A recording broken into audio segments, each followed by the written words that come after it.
ہمارا آج کا منتخب کردہ کالم ہے مولانا فضل الرحمان کا مخمصہ by senior writer and columnist Sohail Warraich.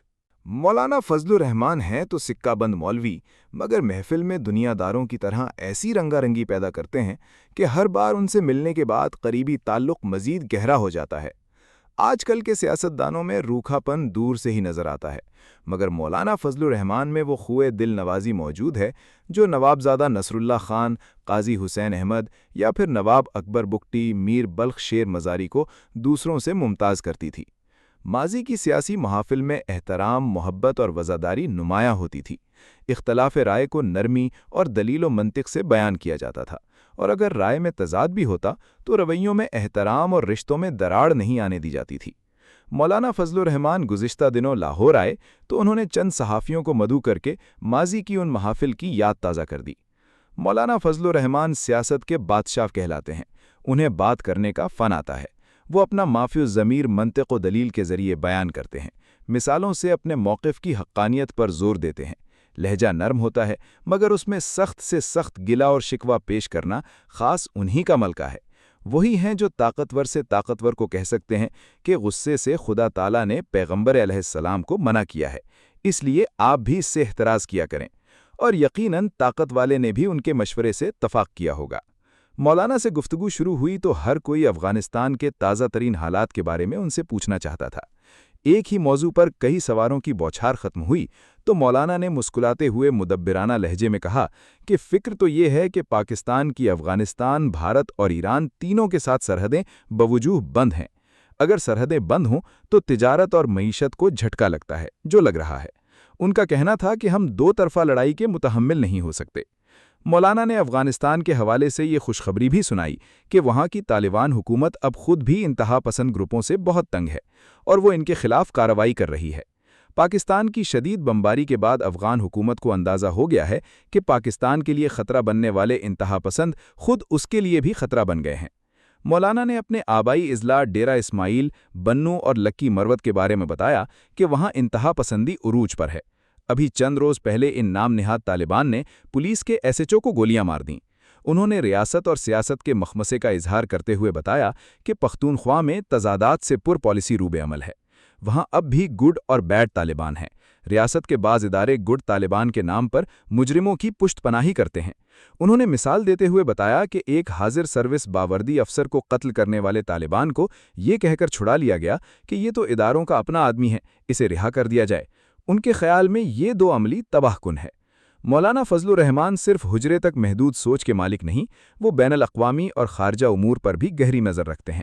Iran, امریکہ اور اسرائیل جنگ کے حوالے سے وہ پاکستان کے غیر جانبدارانہ اور ثالثی کردار کے معترف تھے۔ وزیر اعظم شہباز شریف انہیں گاہے بگاہے اپنی حکومت کی کوششوں پر اعتماد میں بھی لیتے رہتے ہیں۔ مولانا بخوبی سمجھتے ہیں کہ ریاستی دباؤ اور انتہا پسندی کا دباؤ مختلف اور متضاد عنصر ہیں۔ ریاستی دباؤ پر مذاکرات ممکن ہیں، انتہا پسندوں سے یہ بھی ممکن نہیں ہوتا۔ بقول مولانا، یہ کیسا جہاد ہے جو صرف پاکستان میں آ کر ہی کیا جاتا ہے؟ افغانستان والے ہوں یا عرب والے، آئی ایس آئیز ہوں یا طالبان یا اور طرح طرح کی تنظیمیں، ان سب نے پاکستان کو میدان جنگ کیوں بنایا ہوا ہے؟ کافروں کے خلاف جا کر جہاد کیوں نہیں کرتے؟ مولانا کی تشویش دو پہلوؤں سے زیادہ تھی۔ ایک تو ان کا خیال تھا کہ فاٹا کے علاقے بغیر کسی تیاری کے صوبے میں شامل کر دیے گئے، پرانا نظام ختم کر دیا گیا اور نیا نظام بن نہیں سکا، یوں آدھا تیتر اور آدھا بٹیر والا معاملہ ہے۔ ان علاقوں کا اب کوئی پرسان حال نہیں۔ ان کی تشویش کا دوسرا بڑا پہلو دینی مدارس کی سرکاری رجسٹریشن کا ہے۔ مولانا کا کہنا تھا کہ حکومت کے مشورے اور مدارس کے تعاون سے جدید مضامین کو کورس میں شامل کر لیا گیا۔ کہا گیا تھا کہ اگر یہ ہو گیا تو یونیورسٹی کے برابر ڈگری ملے گی، مگر ابھی تک ڈگری ملنا یا سرکاری طور پر ماننا تو کجا، دینی مدارس کے بینک اکاؤنٹس تک نہیں کھل رہے۔ ہر روز انتظامیہ نئے اعتراضات اٹھا دیتی ہے۔ نام نہاد تنظیموں کے مدارس کے رجسٹریشن جاری ہے اور بڑے مکاتب فکر کو نظر انداز کیا جا رہا ہے۔ وفاقی حکومت اور مقتدرہ سے یہ معاملہ اٹھایا جاتا ہے تو وہ کہتے ہیں کہ یہ مسئلہ ہی کوئی نہیں، مگر یہ مسئلہ کئی سالوں کے بعد بھی حل ہونے میں نہیں آ رہا۔ پاکستان کی اندرونی سیاست کے حوالے سے اب بھی 2024 کے انتخابات کے بارے میں دھاندلی کا معاملہ ان کے ذہن میں اٹکا ہوا ہے، اور وہ شکوہ کناں ہے کہ خیبر پختونخوا، بلوچستان اور سندھ میں ان کا مینڈیٹ چھین کر دوسروں کو دے دیا گیا۔ ان کے خیال میں صرف خیبر پختونخوا میں انہیں قومی اسمبلی کی 16 نشستوں پر نمایاں برتری حاصل تھی، مگر نامعلوم وجوہات کی بنا پر ان سے یہ نشستیں چھین لی گئیں۔ تحریک انصاف سے ممکنہ تعاون اور مشترکہ تحریک کے حوالے سے انہوں نے کہا کہ ہم دونوں جماعتیں اپوزیشن میں ہیں، دونوں کے سماجی روابط بہت خوشگوار ہیں۔ مستقبل میں اتحاد یا تحریک میں تعاون پر انہوں نے کہا کہ تحریک انصاف کا ہر لیڈر دعویٰ کرتا ہے کہ عمران نے اسے پیغام دیا ہے کہ مجھ تک پہنچائے، مگر ہر پیغام رساں کا پیغام مختلف اور متضاد ہوتا ہے، اس لیے کس پر یقین کریں اور کس پر نہیں۔ پاکستانی سیاست کو جاننے اور سمجھنے والے مولانا فضل الرحمان کو سیاسی شطرنج کا ماہر تو مانتے ہیں، مگر بیشتر کو علم نہیں کہ مولانا ارد و گرد کے لوگوں کا شخصی تجزیہ بھی کمال مہارت سے کرتے ہیں۔ ان کے تجزیے فوراً سمجھ نہیں آتے، مگر وقت گزرنے کے ساتھ جب وہ درست ثابت ہونے لگتے ہیں تو تب پتہ چلتا ہے کہ مولانا کس قدر غیر جذباتی اور سائنسی انداز میں تجزیہ کرنے پر قادر ہیں۔ مولانا نے صاحبان اقتدار کی نفسیات پر بتایا کہ وہ چاہے جس بھی پس منظر سے آئیں، اقتدار میں آ کر سب کی سوچ خود غرضی اور اقتدار پرستی تک محدود ہو جاتی ہے۔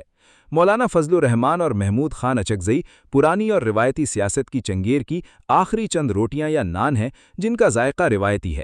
اب نئی روٹیاں اور نئے نان جو سیاست کے نام پر مصنوعی آگ سے جلتے تنوروں پر بک رہے ہیں، ان روٹیوں اور نانوں میں نہ کوئی مزہ ہے اور نہ ان کی تاثیر۔